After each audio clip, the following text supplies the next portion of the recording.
وہ عجوبہ یہ کہہ کر گیا تھا کہ آئندہ اس کے حوالے سے کوئی سافٹ ویئر تیار نہ کیا جائے۔ وہ چاہتا تو اس سلسلے میں اس ٹیچر کو ایک پھوٹی کوڑی بھی نہ دیتا، لیکن اسے وعدہ کیا تھا کہ اس کے پاس $50 لاکھ پہنچا دیے جائیں گے۔ ٹیچر نے کہا یہ تو کوئی خلائی مخلوق ہے، ہم سے زیادہ سائنسی معلومات رکھتا ہے۔ اس نے دیکھتے ہی دیکھتے میرے سافٹ ویئر کو بالکل مٹا کے رکھ دیا، میری ساری محنت برباد ہو گئی۔ علی نے کہا اس کا احسان مانو کہ وہ تمہاری توقع سے بہت زیادہ معاوضہ ادا کرنے والا ہے۔ ایمان علی نے اپنی جگہ سے اٹھتے ہوئے کہا، کم آن علی، اب ہمیں یہاں سے مزید معلومات حاصل نہیں ہوں گی، ہمیں بندروں کے شکاری مسٹر پیکارڈو سے کام لینا ہوگا۔ وہ دونوں اس دائرے سے باہر آ گئے۔ وہ پریشان ہو کر بولی، وہ کمبخت خواہ مخواہ میرے پاپا کے پیچھے پڑ گیا ہے۔ ایمان نے کہا، تم نے سنا نہیں؟ وہ اپنے سافٹ ویئر کے ذریعے کہہ رہا تھا کہ اس دنیا میں جو لوگ سپر پاور کہلاتے ہیں اور جو خطرناک مجرم ناقابل شکست بن گئے ہیں، وہ سب رفتہ رفتہ اس کی گرفت میں آتے رہیں گے۔ وہ ایسے لوگوں کی زندگی کا آخری فیصلہ کرے گا۔ اس کا دعویٰ ہے کہ اس کی عدالت میں لاسٹ ججمنٹ ہوتا ہے، یعنی وہ خود کو ملک الموت کہہ رہا ہے۔ وہ خود کو اتنا طاقتور کہہ رہا ہے کہ جسے چاہے زندگی دے سکتا ہے اور جس سے چاہے زندگی چھین سکتا ہے۔ ایمان علی نے اس بات میں سر لاتے ہوئے کہا، ایسا معلوم ہوتا ہے کہ وہ جو کہہ رہا ہے وہ کر سکتا ہے۔ تم نے دیکھا ہے کہ اس کے کسی خفیہ اڈے میں سائنس اور ٹیکنالوجی سے تعلق رکھنے والی جدید مشینیں ہیں۔ یہ کتنی حیرانی کی بات ہے کہ وہ ریموٹ کنٹرول کے بغیر اپنی پلکیں جھپکا کر ٹی وی یا کمپیوٹر وغیرہ کو آن اور آف کرتا ہے۔ علی نے کہا، آج تک کوئی ٹیلی پیتھی جانے والا برین ماسٹر تک نہیں پہنچ سکا۔ اس نے اپنے بیٹے جارج رچ مین کو بھی کہیں چھپایا ہے۔ اس کی شخصیت و لب و لہجہ سب کچھ بدل دیا، لیکن عجوبے کے پاس کیسی عجیب و غریب اور خطرناک قسم کی مشینیں ہیں کہ وہ ان کے ذریعے روپوش رہنے والوں تک پہنچ جاتا ہے۔ او گاڈ، مجھ سے ایک غلطی ہو گئی۔ ایمان علی نے پوچھا، کیسی غلطی؟ جب ہم اس کا سافٹ ویئر دیکھ رہے تھے تو وہ برین ماسٹر کے بیٹے جارج رچ مین کی آواز اور لب و لہجہ سنا رہا تھا۔ مجھے اسے ذہن نشین کر دینا چاہیے تھا، مگر میں عجوبے کو دیکھ کر اور اس کی باتیں سن کر ایسے الجھ گئی تھی کہ جارج رچ مین کے لب و لہجے اور آواز کو ذہن نشین نہ کر سکی۔ وہ بولا، واقعی ایک اچھا موقع تمہارے ہاتھ سے نکل گیا۔ اگر اس کی آواز اور لب و لہجہ تمہیں معلوم ہوتا تو بھی ہم برین ماسٹر کو تگنی کا ناچ نچا دیتے۔ وہ کمبخت عجوبہ سبھی کو نچائے گا۔ وہ کہہ رہا تھا کہ فرہاد ہو، برین ماسٹر ہو یا دنیا کا کوئی بھی ناقابل شکست انسان، وہ سبھی کو اپنی حیرت انگیز معلوماتی مشینوں میں محفوظ کر چکا ہے۔ وہ جب چاہے گا اپنے مطلوبہ دشمن تک پہنچ جائے گا۔ ایمان علی نے کہا، خدا کا شکر ہے کہ وہ پاپا تک پہنچنے میں ناکام رہا ہے۔ وہ پاپا کو ڈھونڈ نکالنے کے لیے تمام مقابرین تک اپنے اس سافٹ ویئر کو پہنچائے گا۔ وہ مقابرین سے وعدہ کرے گا کہ وہ انہیں پاپا کے انتقام سے محفوظ رکھے گا، اور جو بھی پاپا کو ڈھونڈ نکالے گا وہ اسے طبی عمر تک جینے کا موقع دے گا اور اس کی 3 خواہشات کو پورا کرے گا۔ یہ کتنی حیرانی کی بات ہے کہ پاپا کو تلاش کرتے وقت عجوبے کی ٹریسنگ مشین فیل ہو جاتی ہے۔ علی نے کہا، خدا میرے پاپا کے ساتھ ہے۔ ایمان نے اس بات میں سر ہلا کر کہا، بے شک جناب تبریزی نے پاپا پر روحانی عمل کیا ہوگا۔ روحانی قوتوں کے سامنے وہ مشین ناکارہ ہو جاتی ہے۔ ایسا ہی کچھ ہو رہا تھا، لیکن وہ دونوں روحانی عمل کے سلسلے میں تفصیلات نہیں جانتے تھے کہ فرات کے سلسلے میں کیا ہو چکا ہے اور اب کیا ہو رہا ہے، وہ کہاں ہے، کس حال میں ہے، اپنے خون کے رشتوں سے بھی رابطہ کیوں نہیں کر رہا۔ یہ باتیں ابھی کسی کے سمجھ میں آنے والی نہیں تھیں۔ عجوبہ اپنے تہہ خانے میں تھا، اس ٹریسنگ مشین کو بار بار چیک کر رہا تھا جو فرات کا سراغ لگانے میں ناکام ہو رہی تھی۔ وہ حیران تھا کہ اس مشین میں کوئی خرابی نظر نہیں آ رہی۔ یہ حیران کرنے والی بات تھی کہ وہ فرات کے سلسلے میں ناکارہ کیوں ہو جاتی ہے۔ وہ اپنی ریوالونگ چیئر پر آ کر بیٹھ گیا۔ اس نے ایک ٹی وی اسکرین کو دیکھ کر پلکیں جھپکائیں۔ دوسرے ہی لمحے اسکرین آن ہو گیا۔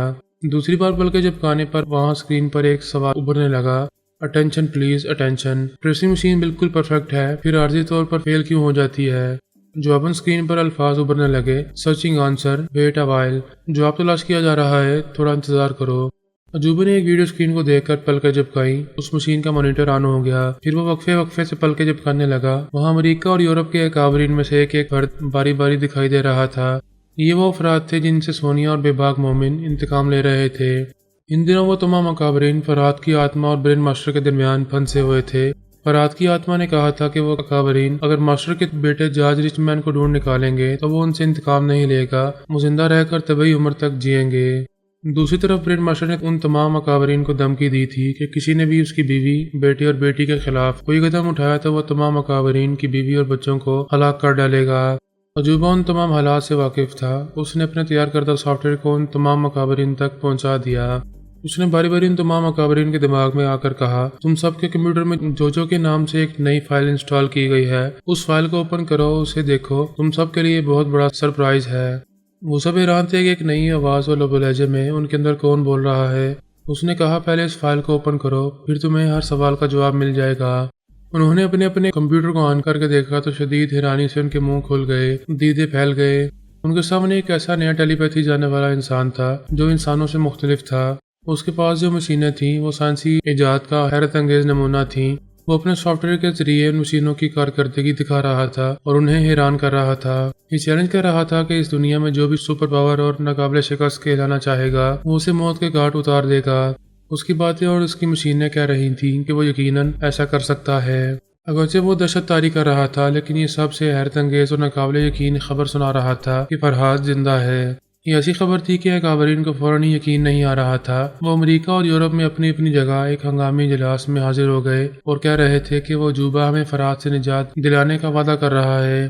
یہ دعویٰ کر رہا ہے کہ وہ زندہ ہے جبکہ اس کی آتما بڑے پراسرار طریقے سے ہماری دشمن بنی ہوئی ہے اور ہمارے کئی ساتھیوں کو موت کے گھاٹ اتار چکی ہے۔ ایک اعلیٰ عہدیدار نے کہا سب سے پہلے ہمیں اس سوال کا جواب تلاش کرنا چاہیے کہ ہم اس نئے عجیب و غریب ٹیلی پیتھی جاننے والے عجوبے پر کس حد تک بھروسہ کر سکتے ہیں۔ کیسے یقین کریں کہ وہ فرہاد کے متعلق جو خبر سنا رہا ہے وہ درست ہے۔